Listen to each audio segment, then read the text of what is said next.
कक्षा 9 संस्कृत शिक्षण में सभी का स्वागत, यथोचित अभिवादन। कक्षा 9 संस्कृत के पाठ्यक्रम में हम गद्य, पद्य, नाटक और व्याकरण को पढ़ते हैं। गद्य के अंतर्गत संस्कृत गद्य भारती है, जिसमें हम गद्य से संबंधित पाठ को पढ़ते हैं। पद्य के अंतर्गत संस्कृत पद्य पीयूषम का अंश रखा गया है, जिसमें हम पद्य या श्लोक से संबंधित पाठ को पढ़ते हैं। कथा नाटक कौमुदी के अंतर्गत एक नाटक से संबंधित पाठ को रखा गया है, जिसको हम पढ़ते हैं।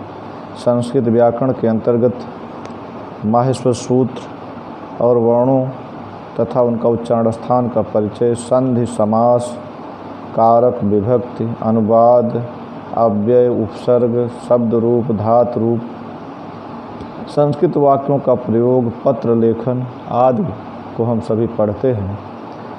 आज हम संस्कृत शिक्षण प्रारंभ करें, इससे पहले संस्कृत के पाठ्यक्रम से छात्रों को अवगत कराना जरूरी है। सभी छात्र देखें, आप देख सकते हैं संस्कृत गद्य भारती के अंतर्गत जो पाठ रखे गए हैं, कोरोना महामारी के चलते इसमें से कुछ पाठ घटाए गए हैं, कम किए गए हैं। अब छात्रों को जो यहाँ जो है अंडरलाइन जो पाठ किए गए हैं, उन्हीं पाठों को पढ़ना है। मांगलिकम, स्माकम राष्ट्रीय प्रतीकानि आदि कवि वाल्मीकि है। बंधुत्वस्य संदेष्टा रविदासः, आजादः चंद्रशेखरः, भारतवर्षम परमवीरः अब्दुल हमीदः, पुण्य सलिला गंगा। और एक पाठ इसमें नहीं छपा है, भारतीय संविधान से निर्माता डॉक्टर भीमराव अंबेडकर है। ये भी पाठ समाहित है, पुस्तक में नहीं है, उसे उपलब्ध कराया जाएगा। संस्कृत पद्य पीयूषम के अंतर्गत मंगलाचरणम, रामस्य पितृभक्ति, भारत देश, नारी महिमा, नीति नवनीतम, ये कुल 5 पाठ पढ़ने हैं।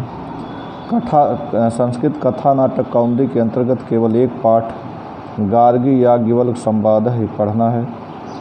और संस्कृत व्याकरण के अंतर्गत जो तमाम चीज़ें पढ़नी हैं उसको पढ़ाया जाएगा। और आप समझ लें कि संस्कृत गद्य भारती से कुल 11 अंक के प्रश्न पूछे जाते हैं, और जिसमें से संदर्भ सहित गद्यांश का अनुवाद पूछा जाता है। 2 अंक का संदर्भ होता है, 5 अंक का गद्यांश का अनुवाद होता है, कुल 7 अंक होते हैं। पाठ का सारांश 4 अंक का होता है। और संस्कृत पद्य पीयूषम से कुल 15 अंक के प्रश्न पूछे जाते हैं। पद्यांश की यानी श्लोक की संदर्भ सहित व्याख्या, हिंदी व्याख्या 7 अंक की होती है, संदर्भ 2 अंक और व्याख्या 5 अंक। सूक्तियों की व्याख्या आती है 3 अंक की, जिसमें संदर्भ 1 अंक और व्याख्या 2 अंक की। श्लोक का संस्कृत में अर्थ लिखना होता है 5 अंक का। कुल 15 अंक के प्रश्न आते हैं। और पात्रों का चरित्र चित्रण कथा नाटक कौमुदी से आता है 4 अंक का, और लघु उत्तरीय प्रश्न आते हैं 5 अंक के। कुल 9 अंक के प्रश्न कथा नाटक कौमुदी से पूछे जाते हैं। इस प्रकार गद्य, पद्य और नाटक से कुल 35 अंक के प्रश्न पूछे जाते हैं। शेष जो 35 अंक बचे हुए हैं वे व्याकरण से संबंधित होते हैं। कुल 70 अंक के प्रश्न पूछे जाते हैं, और 30 अंक का प्रश्न आंतरिक मूल्यांकन के आधार पर त्रैमासिक परीक्षा के आधार पर छात्रों को दिया जाता है। तो आज हम सबसे पहले संस्कृत पद्य पीयूषम के अंतर्गत जो मंगलाचरण है इसको हम प्रारंभ करते हैं। मंगलाचरण से तात्पर्य है जब हम किसी कार्य को प्रारंभ करते हैं तो उस कार्य की सकुशल समाप्ति के लिए, वह कार्य सकुशल अच्छे तरीके से समाप्त हो सके, पूर्ण हो सके, हम उस कार्य के प्रारंभ में वंदना करते हैं, प्रार्थना करते हैं, ईश्वर से पूजा पाठ करते हैं। तो आज हम पहली बार इस पुस्तक को, संस्कृत पद्य पीयूषम को पढ़ने जा रहे हैं। तो इस संबंधित पाठ के पहले जो प्रार्थना है, मंगलाचरण है, पूजा है, उसको हम करते हैं, जिससे हम इस पद्य पीयूषम पुस्तक को विधिवत पढ़ सकें, समझ सकें। तो छात्र पहले इसमें कुछ ऋग्वेद, शुक्ल यजुर्वेद और अथर्ववेद के मंत्र हैं। छात्र इन मंत्रों को देखें। ये मंत्र हमारे मंगलाचरण के पाठ में सम्मिलित हैं। यद्यपि परीक्षा में पूछे नहीं जाते, लेकिन मंगलाचरण करना है, इसलिए इसको हम पढ़ेंगे। छात्र देखें। आ नो भद्राः कृतो यन्तु विश्वतः, नः भद्राः, हमारे लिए जो कुछ भी कल्याणकारी कर्तव्य हमारे विचार हैं, सोच विचार है, विश्वतः चारों ओर से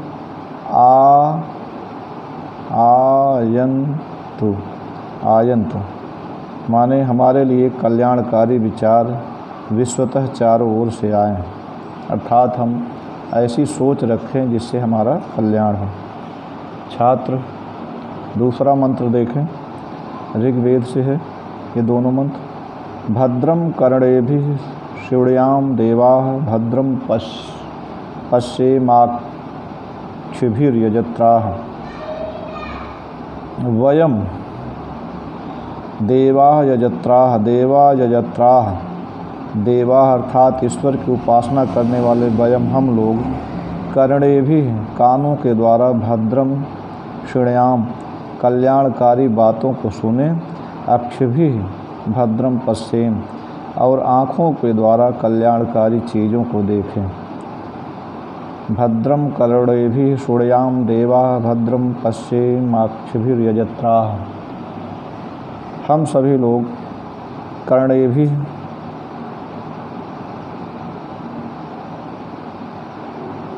वयम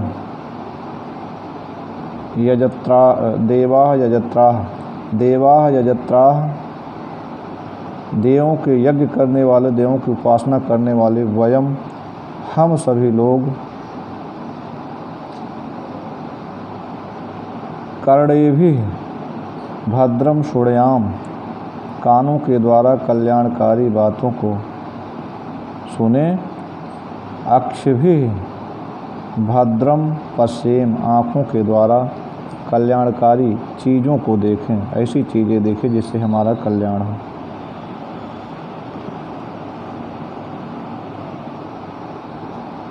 अब आप अगला मंत्र देखें। मधु नक्त मुतो ससो मधुमत पार्थिवम रजः, मधु द्यौरस्तुनः पिता, मधुमान नो वनस्पति मधुमानस्तु सूर्यः, माधुर्गावो भवन्तु नः। ये प्रार्थना ऋग्वेद से की जा रही अपने कल्याण की।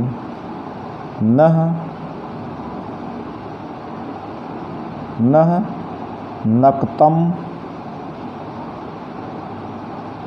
उत उससः मधु अस्तु, करें मधु अस्तु, करें नह हमारे लिए, नक्तम उत उससः हमारे लिए रात, और उससः उषा काल अर्थात दिन, मधु अस्तु कल्याणकारी हो, मधुमय हो, और पार्थिवः रजः मधुमत, पृथ्वी की धूल हमारे लिए कल्याणकारी, अर्थात पृथ्वी में अधिक मात्रा में अन्न उपजे, अन्न पैदा हो। और फिर पिता द्यौः मधु अस्तु, हमारे पिता देव आकाश है वह भी क्या करे हमारे लिए कल्याणकारी हो। वनस्पति मधुमान, वनस्पतियाँ भी हमारे लिए कल्याणकारी हों। सूर्य मधुमान अस्तु, सूर्य भी हमारे लिए कल्याणकारी हों। सूर्य वनस्पति मधुमन्नो सूर्य मधुमान अस्तु, सूर्य भी हमारे लिए कल्याणकारी हों। नः गावः माद्भिर्भवन्तु, गायें भी हमारे लिए कल्याणकारी हों, लाभदायिनी हों, लाभ देने वाली हों। अब आप अगले मंत्र को देखें, तीसरे मंत्र को।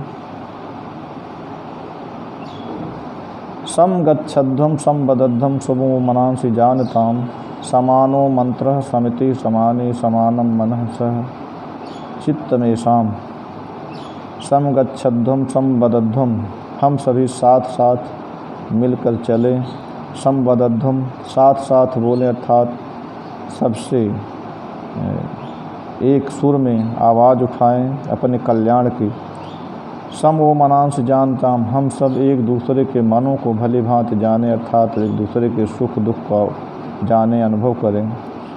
समानः मंत्रः समिति समानी, हमारा मंत्र है, हमारा निर्णय समान हो। समिति समानी, हमारी सभा समान हो, सभा में कोई लड़ाई झगड़ा न हो। समानम मनः सह चित्तमेषाम्, हमारे मन के साथ साथ हमारा चित्त भी समान हो, अर्थात हमारा मन और चित्त एक दूसरे का सहयोगी हो, एक दूसरे की भावनाओं को समझ सके, आत्मसात कर सके, एक दूसरे से मिलजुल कर रहने की भावना मन और चित्त में भरे। अब अगला मंत्र आप देखें। सुसारथिरिव अश्वान यन मनुष्यान नेनीयते, अशुभिरिव वाजिनीव हित प्रतिष्ठम यद अजरिम जविष्ठम तन्मे मनः शिव संकल्पमस्तु।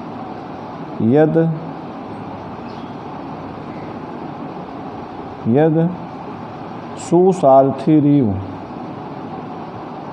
सुसारथि रिव अशुभि अभिशुभि वाजिन इव मनुष्यान नेनीयते। कह रहे हैं कि जिस प्रकार से सुसारथी, एक कुशल सारथी, अभिशुभि माने लगाम के द्वारा, वाजिनः अश्वान, रथ के वाजिनः, रथ के घोड़ों को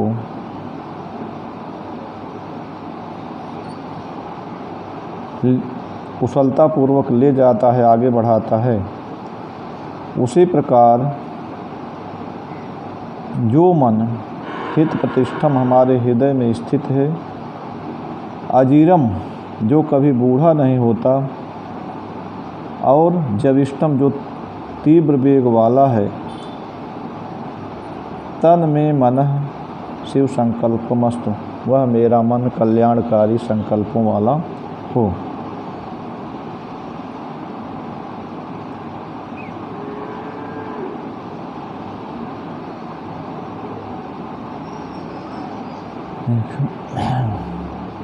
एक बार फिर इस मंत्र का अर्थ देखें। सुसारथिरिव अश्वानिव यन मनुष्यान नेनीयते, कहने का तात्पर्य है जिस प्रकार से कुशल सारथी रथ में लगे हुए घोड़ों को लगाम के द्वारा आगे बढ़ाता है, ले जाता है, उसी प्रकार जो मन हमारे शरीर में एक सारथी की भांति है, जो शरीर को क्या करता है, सारथी की भांति सभी इंद्रियों को लगाम की तरह पकड़े रहता है और सही दिशा पर ले जाता है।